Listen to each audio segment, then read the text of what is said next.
Bismillah ar-Rahman ar-Rahim. Salam alaikum. Alors, nous continuons notre cours sur les organismes génétiquement modifiés, les OGM. Dans le cours numéro 5, partie 1, nous avons vu les bactéries génétiquement modifiées.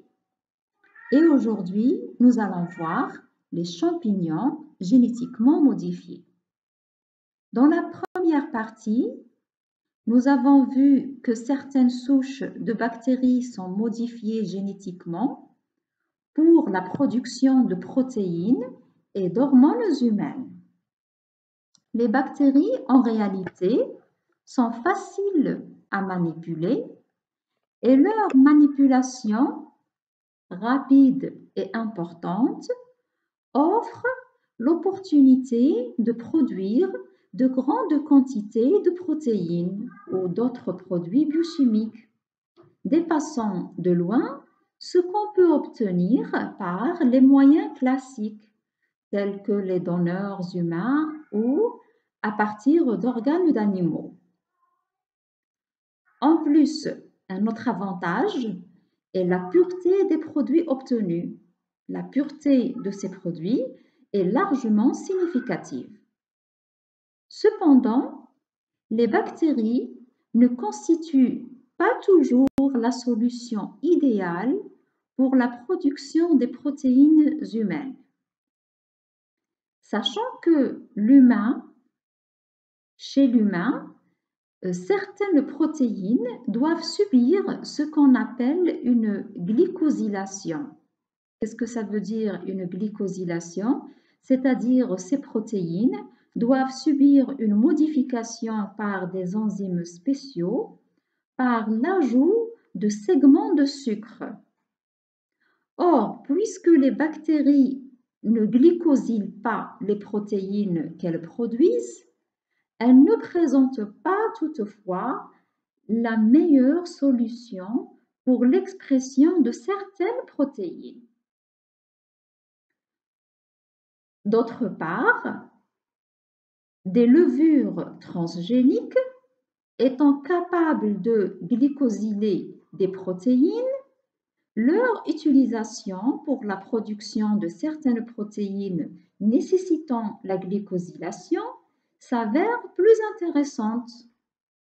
Nous avons l'exemple de la levure Saccharomyces cerevisiae. Vous la voyez ici sur la figure au milieu et vous connaissez cette espèce, c'est la levure de boulanger, Khamirat al-Khobz. Vous l'avez vu en L2 dans le module de botanique, bien qu'il ne s'agit pas de végétal, c'est une levure, donc c'est un champignon. Alors, Saccharomyces cerevisiae est devenu un modèle eucaryote sophistiqué pour la technologie de l'ADN recombinant, car cette levure présente, tout comme les bactéries, un plasmide circulaire. Regardez ici sur la figure à droite, vous avez une représentation schématique d'une cellule de levure. Vous avez ici son ADN, son noyau, pardon. Alors, à l'intérieur du noyau, vous voyez l'ADN filamenteux et vous voyez l'ADN circulaire. Alors, l'ADN circulaire, c'est le plasmide de la levure. Alors, c'est un plasmide de 2 micromètres de circonférence, d'où son appellation conventionnelle, plasmide 2 microns. Ce plasmide est à la base de plusieurs vecteurs de clonage et nous allons parler dans notre cours d'un exemple de champignon transgénique, mais nous n'allons pas parler de ce modèle connu. Nous allons parler d'un autre champignon transgénique.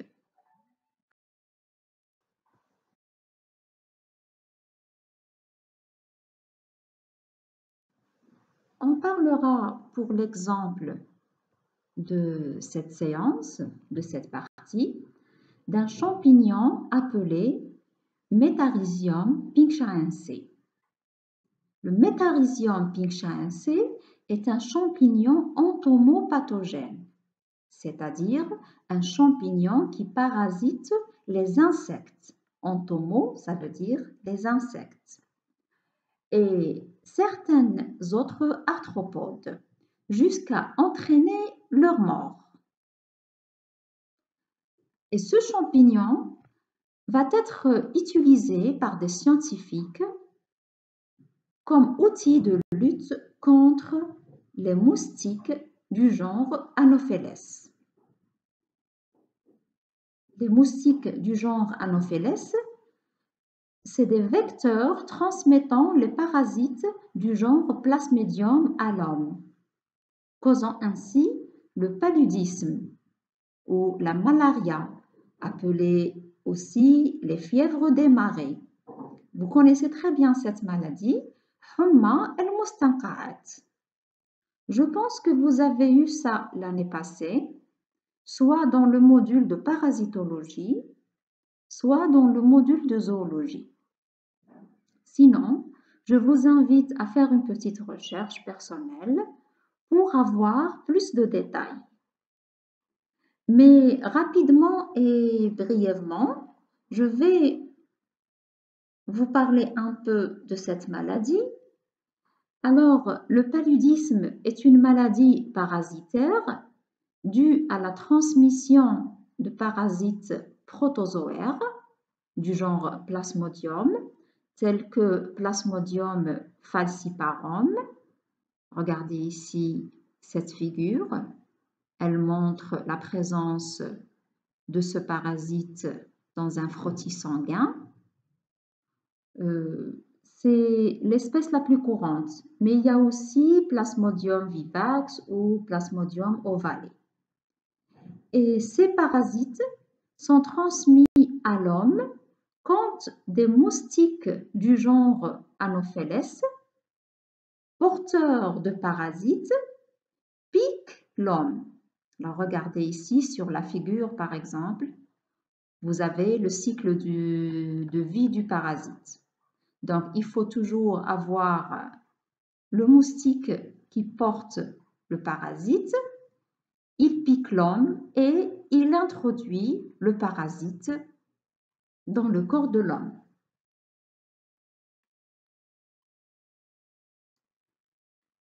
Cette figure, donc, elle montre aussi le développement et la transmission du parasite.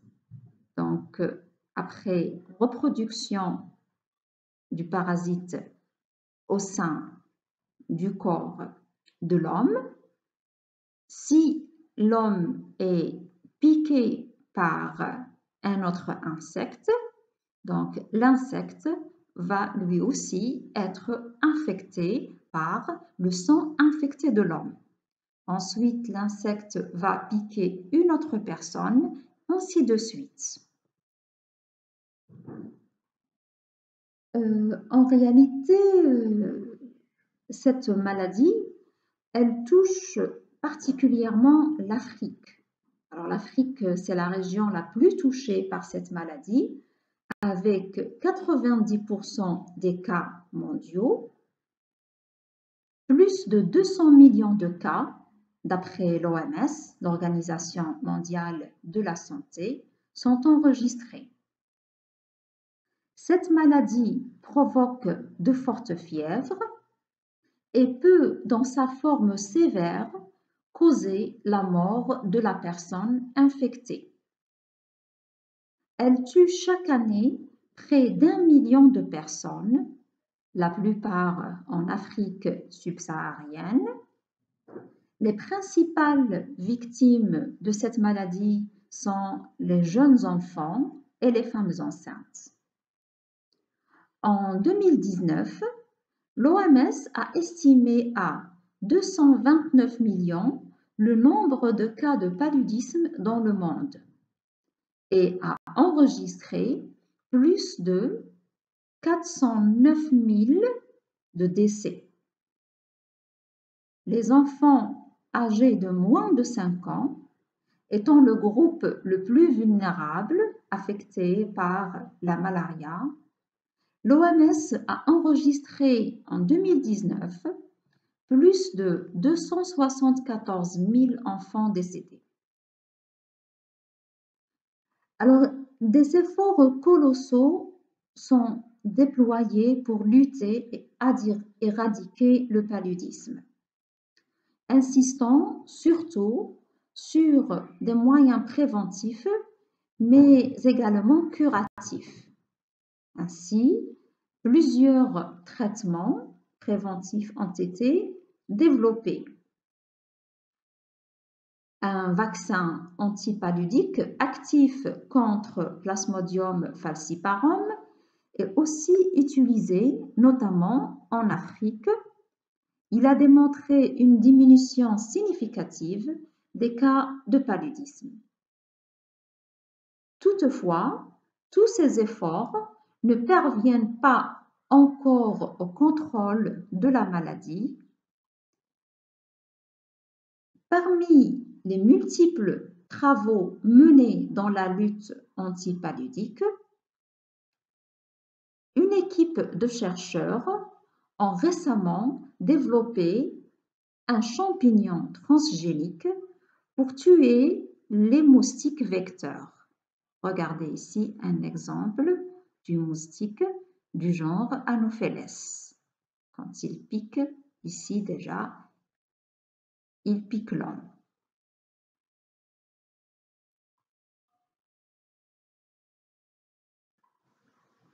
Alors en effet, deux équipes de recherche ont travaillé en collaboration. Une équipe d'une université américaine, je vous montre ici la photo de l'équipe et la photo du chercheur qui a mené les travaux, le professeur Lovett. Alors, une équipe d'une université américaine et une équipe d'une université burkinabé, Burkina Faso. Et cette équipe a révélé récemment des résultats positifs suite aux essais d'utilisation d'un champignon génétiquement modifié. Il a été modifié pour s'attaquer aux moustiques porteurs du paludisme dans des serres de tests à Burkina Faso, c'est-à-dire l'expérimentation a eu lieu dans des serres et non pas dans la nature. Il s'agit de ce champignon, regardez ici sur la figure sa culture sur boîte pétrie. C'est le champignon appelé Metarhizium pinksharense. Ce champignon existe dans la nature, mais des souches de ce champignon ont été modifiées génétiquement par cette équipe pour qu'ils produisent la toxine oméga-hexatoxine HV1A. Cette toxine, elle dérive justement du venin d'une araignée appelée, je vous montre ici la photo de l'araignée, appelée Hadronyche versuta. Et cette araignée est connue pour son venin mortel. Donc, elle tue de nombreux insectes grâce à son venin.